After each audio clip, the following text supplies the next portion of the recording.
O aumento de impostos pode levar à revisão de um contrato, e aqui é um ponto muito importante para se considerar, porque muitos contratos são redigidos de qualquer forma, pelo modelão que ele foi disponibilizado, ou esse risco não foi considerado no momento da redação. E aí, nessa questão, o que acontece? Via de regra, a outra parte não é obrigada a renegociar o preço com o credor só por conta do aumento do imposto. Ou ainda o aumento do valor final da mercadoria, o aumento de preço de alguma forma de algum produto dessa relação, ou a dificuldade na contratação dentro de um valor médio de alguma prestação de serviço oriunda desse contrato. Enfim, se de algum modo esse credor ficar prejudicado por conta do aumento de preço, de onerosidade, de dificuldades decorrentes daquele contrato e que o reflexo no preço do contrato acaba lhe colocando em prejuízo, via de regra o devedor não é obrigado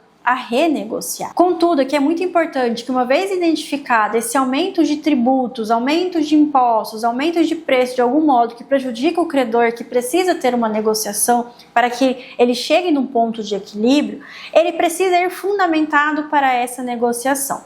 Então, primeiro, esse aumento ele tem que ser anormal. Ou seja, quando falamos em aumento de impostos, aumento de tributos, via de regra, faz parte do risco da atividade econômica. E uma vez que faz parte desse risco da atividade econômica, o mero aumento não possibilita essa revisão. E aí aqui eu já te trago um fundamento suficiente tanto para negociação quanto para judicialização, se assim for necessário. Não adianta só dizer que teve aumento e que por isso precisa de revisão. Essa revisão precisa ser fundamentada por um aumento anormal. Então, um aumento que não tinha como se prever. Mais do que isso, precisa se demonstrar aquilo que chamamos de nexo de causalidade. Então, você precisa comprovar que esse aumento influencia diretamente no preço desse contrato e aí você perde o ponto de equilíbrio aqui e reduz drasticamente o lucro esperado desse contrato. E uma vez demonstrado isso, você notifica a outra parte, apresentando todos os fundamentos, conseguindo trazer os cálculos que fundamentem isso e falem, olha, eu preciso de ajuda, e aí munido de documentos, de cálculos, você notifica a outra parte para que comece uma renegociação. Isso porque, como não há, via de regra, uma obrigatoriedade dessa renegociação, você precisa estar pronta para negociá-la com fundamentos. E uma vez que se não for renegociado, aquele negócio vai paralisar, não vai prosseguir. Então ela também precisa facilitar de algum modo. E se eventualmente não der certo a negociação, quando você for ao judiciário, você já tem prova suficiente de que, primeiro, é um impacto anormal, ou seja, não tinha como se prever, ainda que o aumento de tributos seja algo comum e esperado, esse aumento foi grave, foi algo que não tinha como se prever anteriormente. E uma vez que se aumentou dessa maneira significativa, impactou diretamente o preço do contrato. Você tem agora consigo prova suficiente para demonstrar isso. E você tem agora também prova de boa fé, uma vez que você tentou negociar com a outra parte simplesmente fechou as portas e falou, não, eu não vou renegociar esse preço, então agora você precisa que o juiz interprete a situação e assim determine a revisão dos valores. O mais interessante é que tudo isso seja antecipado no instrumento contratual. Então, no próprio instrumento, nós poderemos trazer cláusulas que obriguem a essa revisão. E aí, olha só, existe a cláusula de atualização, existe a cláusula de reajuste e existe a cláusula de renegociação.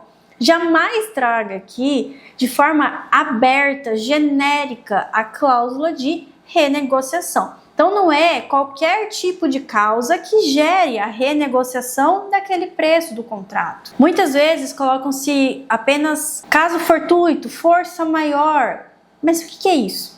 Quando você começa a estudar a jurisprudência, as decisões dos tribunais, você percebe que nem eles e nem a doutrina têm um consenso do que é caso fortuito ou força maior. Então não traga simplesmente questões genéricas para que essa revisão ocorra. E aí você traz cláusula que defina, por exemplo, uma revisão obrigatória no caso de aumento de tributos em um percentual X que impacte diretamente o preço, o repasse naquele contrato, ou ainda a redução de disponibilidade de um produto ou de serviço para aquele contrato, uma forma de intermediação ou de terceirização ou ainda de fornecimento.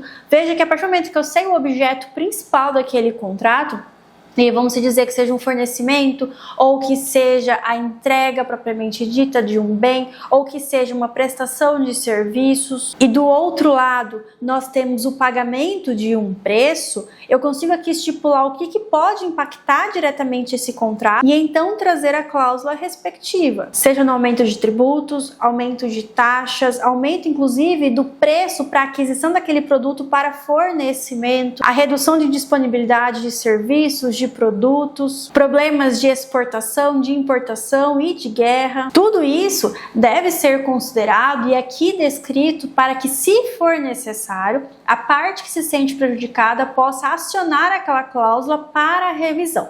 Do contrário, você fica à mercê da boa vontade da outra parte e de uma interpretação justa do juiz para que essa revisão aconteça.